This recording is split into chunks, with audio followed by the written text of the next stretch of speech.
یہ اولاد ہے یہ بھی بے وفا ہے جس کے لیے ہم حرام اور حلال کو دیکھتے ہی نہیں ہے، لے لیتے ہیں اور اپنے بچوں کو جا کے کھلا دیتے ہیں، یہ بھی بے وفا ہے، یہ بھی چھوڑ دیتے ہیں۔ دوست ہے، یہ تعلق ہے، یہ سارے کے سارے بے وفا ہے۔ وفادار کون ہے؟ حدیث مصطفیٰ پڑھے، جب بندے کو دفنانے کے لیے جاتے ہیں تو انسان کے ساتھ تین چیزیں جاتی ہیں۔ انسان کے ساتھ جانے والی تین چیزیں ہیں، یہ انسان کا خاندان ہے، یہ نفری ہے، یہ دوست احباب ہے، یہ ساتھ جاتے ہیں۔ انسان کا مال بھی ساتھ جاتا ہے اور انسان کے اعمال بھی ساتھ جاتے ہیں۔ قبر کے اندر دو چیزیں واپس آ جاتی ہیں اور ایک چیز ساتھ چلی جاتی ہے۔ آپ اندازہ لگائے جس کی طرف ہم بھاگ رہے ہیں ہمارے اندر بام پیدا ہوا، وہ کیا چیز ہے؟ وہ مال ہے جو ہمیں قبر تک چھوڑ کے واپس آ گیا۔ یہ بے وفائی کر رہا ہے ہمارے ساتھ، جس کے پیچھے ہم بھاگ رہے ہیں وہ کسی اور کے پیچھے بھاگ رہا ہے۔ یہ اولاد ہے، یہ دوست ہے، یہ نفری ہے جس کے لیے ہم نے دن رات گزار دیے گئے، وہ ہمیں دفنانے کے بعد واپس آ گئے۔ آگے سختی والی زندگی کے ساتھ ہمارا ساتھی اور دوست بنے ہی نہیں، واپس آ گئے۔ اور یہ بے وفا ہے جو ساتھ جا رہا ہے، وہ انسان کے اعمال ہے، وہ قرآن مجید کے پڑھے ہوئے یہ صورتیں اور الفاظ ہے، یہ پڑھی ہوئی عبادات ہے، وہ ساتھ جا رہی ہے جو ہمارے لیے وفادار ہے اور ہمارے لیے آگے جا کے اگلی زندگی کے اندر لڑیں گے۔ اللہ رب العالمین کے سامنے سورۃ الملک ہے، یہ لڑے گی۔ اور قرآن مجید کی سورۃ البقرہ کی آخری دو آیاتیں ہیں، روزہ ہے اور اسی طرح نمازی ہے، یہ انسان کی قبر کو یہ گھیر لے گی اور عذاب کو نہیں آنے دے گی۔ جو ہمارے لیے لڑ رہی ہے اس سختی کی زندگی میں ہم انہیں چھوڑ کے بیٹھے ہیں، ہم انہیں بے وفا سمجھ کے بیٹھے ہیں، جو ہمیں چھوڑ کے واپس آ جاتے ہیں ہم انہیں وفادار بنا کے بیٹھے ہیں۔ یہ سمجھنے والی بات ہے۔ اگر یہ سمجھ آ جائے جس کو ہم نے چھوڑ رکھا ہے، پیٹھ کے پیچھے ڈال کے رکھا ہے، وہی ہمارے وفادار ہے، وہی ہمارے لیے لڑیں گے۔ اور جس کے لیے ہم لڑ رہے ہیں وہ ہمیں چھوڑ کے آ گئے اور انہیں بتا دیا وَمَا الْحَيَاةُ الدُّنْيَا إِلَّا لَعِبٌ وَلَهْوٌ، یہ دنیا کی زندگی کھیل تماشا ہے، یہ کھلونا ہے، کیوں اس کے پیچھے بھاگ رہے ہو؟ وہاں اپنے دل کے اندر پیدا نہیں کرو، موت کی فکر پیدا کرو، موت کے بعد کیا ہوگا اس کی فکر ضروری ہے، اس کی فکر ضروری ہے، پھر انسان کامیاب ہے اور یہ دنیا بھی انسان کے مقدر بن جائے گی۔ آگے چلتے ہیں یہ بات سیدنا عمر بن خطاب رضی اللہ تعالی عنہ، جس جگہ سے ہم نے بات کو چھوڑا تھا، عمر بن خطاب رضی اللہ تعالی عنہ ایک عرب سے، سعودی عرب سے ایک کتاب شائع ہوتی ہے، اس کتاب کا نام سیرت عمر بن خطاب ہے رضی اللہ تعالی عنہ، عربی کے اندر لکھی گئی ہے، اردو ترجمہ بھی اس کا ہو چکا ہے۔ اس کے اندر ایک واقعہ نقل ہے، واقعہ کچھ یوں ہے، کہا شہر روم کا ایک بندہ آیا عیسائی، اپنے علاقے کو چھوڑ کے، روم کو چھوڑ کے مدینہ میں پہنچا ہے۔ پہنچنے کے بعد اس کے دل کے اندر ایک ہی خواہش ہے، اپنے علاقے کو چھوڑ کے مدینہ مکرمہ میں آیا ہے، مدینہ منورہ میں آ کے ایک ہی خواہش لے کے آتا ہے، کیا کہتے ہیں میں جا کے مسلمانوں کے حکمران کو دیکھوں تو صحیح، وہ کیسے ہے جس سے ہمارا یہ تخت بھی ڈر رہا ہے، یہ لرزہ میں ہے اور یہ ہمارا بادشاہ بھی خوف کے اندر مبتلا ہے، اور جتنی بھی بڑی بڑی سلطنتیں ہیں اور ساری کی ساری اس مسلمانوں کے بادشاہ سے، حکمران سے ڈر رہی ہے۔ میں جا کے دیکھتا ہوں اس کا پروٹوکول کیسے ہے، اس کا رہن سہن کیسے ہے، اس کی فوج کیسے ہے، اس کا انداز کیسے ہے، اس کی چال ڈھال کیسے ہے اور اس کا عمل کیسے ہے، اس کے پاس کون سا اسلحہ ہے، یہ دیکھنے کے لیے آیا ہے۔ مدینہ منورہ پہنچا ہے، قربان جائے عمر بن خطاب رضی اللہ تعالیٰ کی سیرت پہ آ کے پوچھتا ہے کہ لوگوں میں نے عمر بن خطاب سے ملنا ہے، میں نے عمر سے ملنا ہے رضی اللہ تعالیٰ عنہ، مجھے دیکھنا ہے۔ جس شخص سے یہ ملا تھا اس ملنے والے نے کہا کہ جاؤ مسجد نبوی کے صحن کے اندر ایک شخص لیٹا ہوا ہے، اپنے سر کے نیچے بازو کو رکھ کے سویا ہوا ہے، جاؤ اس سے مل لو، وہی عمر ہے۔ یہ سامنے والا شخص، یہ شہر روم سے آنے والا یہ شخص یہ صحیح کہتا ہے کہ بھائی میں نے اس عمر سے نہیں ملنا، میں نے عمر بن خطاب سے ملنا ہے۔ کیوں اس کے دل کے اندر یہ تھا کہ میں جہاں جا رہا ہوں اس کا بڑا پروٹوکول ہوگا، اس کی بڑی فوج ہوگی اور اس کی بڑی سپورٹی ہوگی، اس کے لیے قرینے پیچھے ہوگی، وہ آتا ہوگا، سارے لوگ کھڑے ہو جاتے ہوں گے، وہ بیٹھتا ہوگا، لوگ بیٹھتے ہوں گے۔ کیوں؟ اپنے بادشاہ کو یہ دیکھ کے آیا تھا، ان کے ہاں یہ اصول و دستور ہوتا ہے، اتنا پروٹوکول وقت کے حکمران کو بھی آتا ہے۔ کہا اس کو نہیں جو مسجد کے صحن میں لیٹا ہوا ہے، اس سے نہیں ملنا، عمر بن خطاب سے ملنا ہے جو وقت کا بادشاہ مسلمانوں کا حکمران ہے۔ کہا کہ جاؤ اس عمر سے ملنا چاہتے ہو جو 22 لاکھ مربع میل کا حکمران ہے، وہی عمر ہے جو مسجد کے صحن میں لیٹا ہوا ہے۔ یہ قریب جا کے مسجد کے دروازے پہ کھڑا ہو کے یہ دیکھتا ہے کیسی زندگی ہے، کیسی یہ سادگی ہے، کیسا یہ انداز ہے کہ زمین پہ لیٹا ہوا ہے، کوئی بھی سپورٹنگ گارڈ بھی نہیں ہے، کوئی اس سے حفاظت کرنے والا بھی نہیں ہے، رب تعالیٰ کے خوف سے یہ سویا ہوا ہے، دل کے اندر یہ درد لے کے سویا ہوا ہے۔ تبھی تو تیرے دل کے اندر اللہ رب العالمین کا خوف ہے، تبھی تو لوگوں کے اوپر اور پوری دنیا کے اوپر یہ حکمرانی کرنے کی وجہ یہی ہے کہ آپ کے دل کے اندر اللہ تعالیٰ کا خوف ہے۔ ایک عیسائی نے کہا آپ کے دل کے اندر اللہ تعالیٰ کا خوف ہے، اس وجہ سے یہ کفار کے یہ طاقتیں آپ سے یہ لرزاتے ہیں، یہ کانپتے ہیں، یہ آپ کے دل کے اندر خوف ہے۔ یہی عمر بن خطاب رضی اللہ عنہ بیت المقدس کو فتح کیا، شام فتح ہوا، عراق اور یہ فتح ہوئے۔ عمر بن خطاب رضی اللہ عنہ کو نہیں گئے، فتح کرنے والوں نے فتح کی، آپ نے سپہ سالار بنا کے بھیجے، فتح ہو گئی یہ علاقے۔ بیت المقدس کی باری ہے، فلسطین کی باری ہے، مسجد اقصی کی باری ہے فتح کرنے کی، فتح ہو گیا۔ سیدنا ابو عبیدہ بن جراح رضی اللہ تعالیٰ عنہ سپہ سالار ہے، یہ علاقہ فتح ہو چکا ہے بیت المقدس۔ وہاں کے عیسائی نے پادری نے وقت کا اس کا بادشاہ تھا، اس نے کہا کہ اپنے وقت کے حکمران کو بلائے، عمر بن خطاب کو بلائے رضی اللہ تعالیٰ عنہ، ان کے ہاتھ میں چابیاں دے، یہ وید فتح ہے اور یہ وید جگہ ہے جہاں عمر بن خطاب رضی اللہ تعالیٰ عنہ اس فتح کے اندر خود جا کے شریک ہوئے۔ اس جگہ کی کتنا اہمیت ہے، اس جگہ کا کتنا مقام ہے کہ عمر بن خطاب رضی اللہ تعالیٰ عنہ خود گئے چادر لینے کے لیے، جس کے لیے عیسائی بھی یہ گواہی دیتے تھے اس کے دل کے اندر اللہ کا خوف ہے، اللہ تعالیٰ کا ڈر ہے، انہی سے یہ فتح کروایا اور چادر لینے کے لیے گئے۔ فتح ہونے کے بعد اس فتح کے کافی صحابہ کرام بھی گواہ ہیں، مثلا خالد بن ولید ہے رضی اللہ تعالیٰ، عمر بن عاص ہے، سیدنا عبد الرحمن بن عوف ہے رضی اللہ تعالیٰ، اس طرح 10 صحابہ اس فتح کے گواہ ہیں۔ گواہ کے بعد انہوں نے دستخط بھی کیے تھے، اس بات پہ کیے تھے، کہا کہ فلسطین کے اندر، مسجد اقصی کے اندر، بیت المقدس کی اس مقام پہ صرف عیسائی رہ سکتے ہیں، اپنے مذہب کے مطابق وہ عبادت کر سکتے ہیں، یہودی یہاں نہیں رہ سکتے۔ یہاں ان کو نکال دیا ہے۔ نکالنے کے بعد پھر کیا ہوا؟ چاند ایک یہودی کہا آپ آ سکتے ہو، یہاں عبادت کر سکتے ہو، لیکن یہاں جگہ نہیں خرید سکتے، یہاں پر رہائش پذیر نہیں ہو سکتے، آپ یہاں سے علاقے کو چھوڑ کے چلے جاؤ۔ یہ وہی یہودی ہے جن کو عمر بن خطاب رضی اللہ تعالیٰ عنہ نے نکال دیا تھا بیت المقدس سے، نہیں آنے دیا، رہائش پذیر نہیں ہونے دیا۔ وہ جو دستخط اور جو صلح نامہ اور عہد نامہ عہد عمری کے نام سے آج بھی بیت المقدس کے اندر موجود ہے۔ یہ عہد نامہ یہ وہی یہودی ہے جو جنہوں نے نبی مکرم صلی اللہ علیہ وسلم کو قبر مبارک کو، آپ کی جسم مبارک کو ایک سرنگ کھودنے کے بعد وہ لینے کے لیے 2 یہودی گئے تھے۔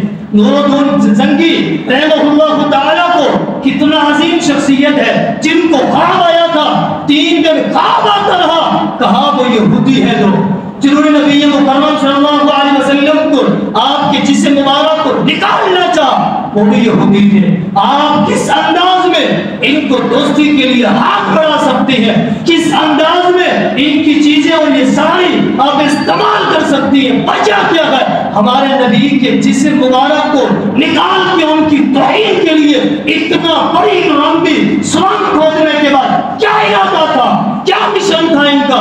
یہ اللہ رب العالمین نے حفاظت فرمائی اور نور الدین زنگی رحمہ اللہ تعالیٰ سے اللہ رب العالمین نے یہ کام لیا اور ان یہودیوں کو پکڑ کے کس انداز میں پھر ان کو اس طرح موت کیا تھا، یہ وہی یہودی ہے۔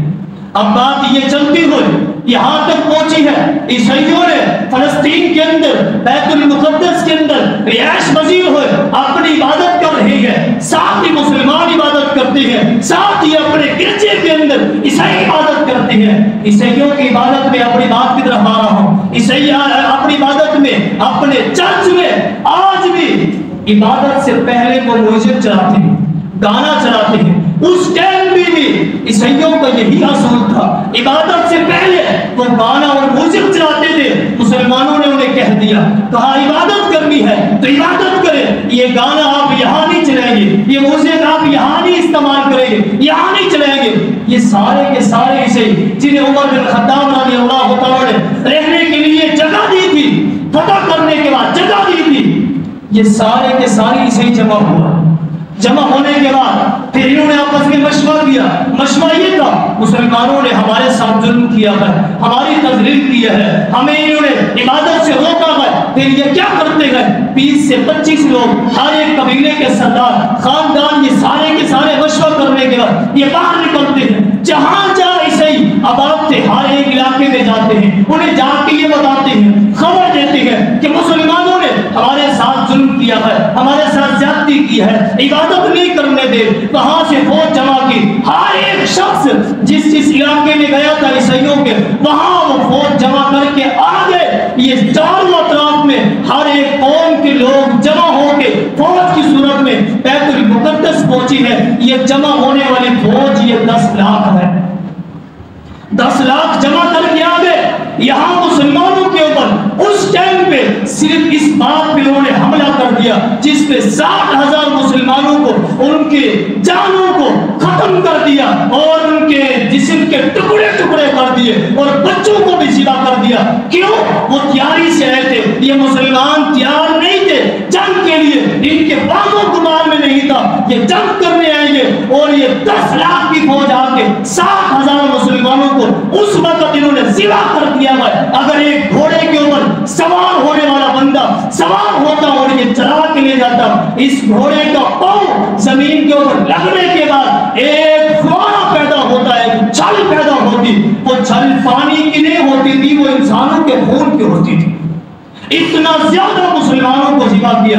آخرکار وہاں کا جو بڑا ان کا پادری ہے سارے مسلمانوں کو اتنا کثرت کے ساتھ ذبح کرنے کے بعد پھر ایک جملہ کہتا ہے، وہ کیا کہتے ہیں؟ لو مسلمانوں اپنے محمد کو صلی اللہ علیہ وسلم جنہوں نے آپ کو پیشین گوئی دیا تھی، یہ ساری چیزیں آپ کو دی ہے، لو اس محمد کو ہم دیکھیں تو صحیح آپ کا محمد کیسے ہے صلی اللہ علیہ وسلم۔ یہ جملہ اس نے بولا، یہ جملہ چلتا ہوا، بات بڑی لمبی ہے اختصار کے ساتھ، یہ جملہ چلتا ہوا سلطان صلاح الدین ایوبی رحمہ اللہ تعالی کے کانوں میں یہ داخل ہوا۔ اس وقت مصر کے یہ بادشاہ نہیں بنے تھے، حکمران بنے تھے۔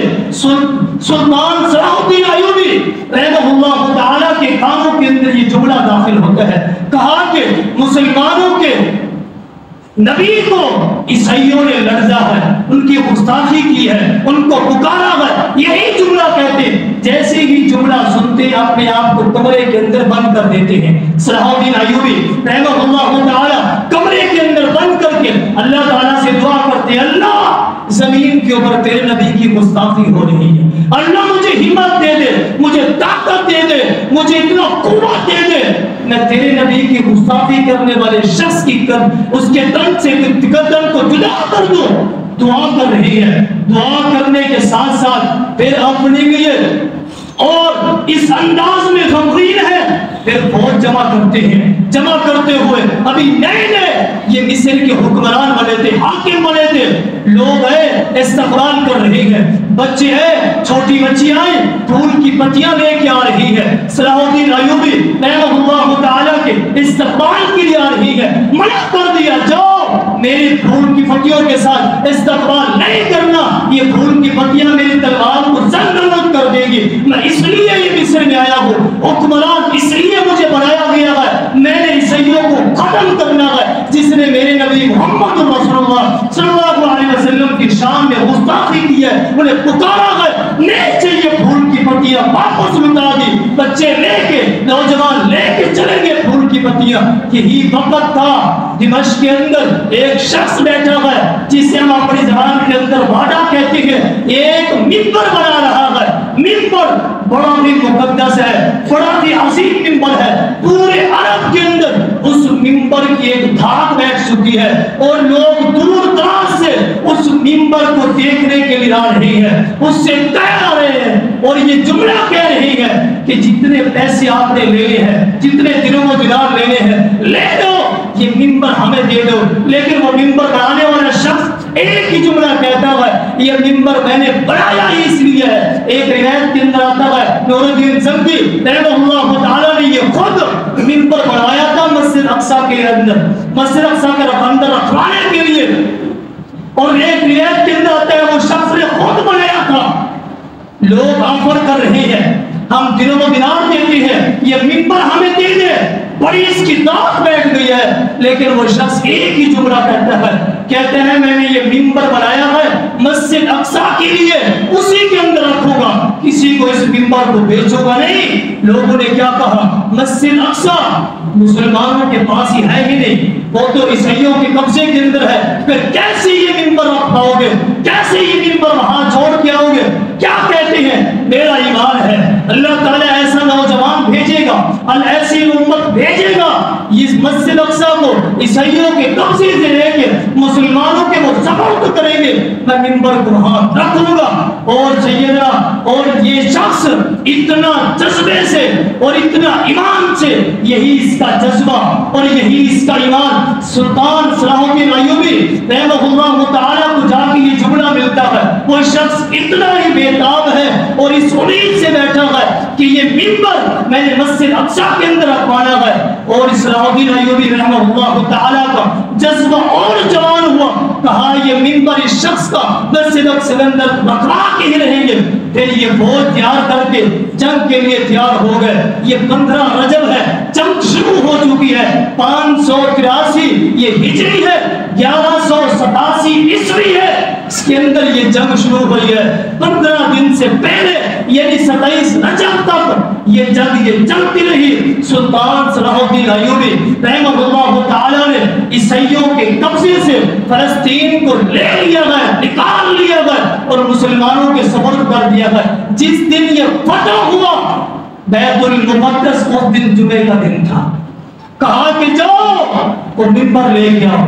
وہ شخص جو ممبر رکھنے کے بیتاب ہے، انتظار میں ہے، اس کا ممبر لے کے آؤ۔ ممبر لایا گیا، مسجد اقصی کے اندر رکھا گیا۔ سلطان صلاح الدین ایوبی رحمہ اللہ تعالیٰ نے یہ خطبہ دیا۔ ایک روایت کے اندر آتا ہے نور الدین زنگی رحمہ اللہ تعالیٰ کا ایک رشتہ دار تھا، اسے کہا گیا تھا آپ خطبہ دیں، ان دونوں میں سے کسی ایک نے خطبہ دیا، وہ تاریخی خطبہ ہے، اور اس ٹائم سے یہ مسجد اقصی اور یہ فلسطین بیت المقدس سلطان صلاح الدین ایوبی رحمہ اللہ تعالیٰ نے مسلمانوں کے سپرد کر دی، مسلمانوں کے پاس رہی، اور 1948 میں چند ایک ممالک نے مل کے یہودیوں کو یہاں جگہ دی، اس کا نصف حصہ یا کچھ حصہ یہودیوں کو دے دیا، اور آج اس وجہ سے وہی سے وہ مل کے اور اٹھ کے اپنی فوج جمع کر کے مسلمانوں پہ حملہ کر رہی ہے۔ یہ وہی یہودی ہے جنہیں عمر بن خطاب رضی اللہ عنہ نے اس بیت المقدس سے نکالا تھا، یہ وہی یہودی ہے جسے نور الدین زنگی نے اس کو نابود کیا تھا۔ انہیں مقام اور جگہ دینے کے بعد یہی صورتحال جو ہمارے ساتھ ہے، اللہ رب العالمین مسلمانوں کی خصوصاً فلسطین کے مظلوموں کی مدد فرمائے۔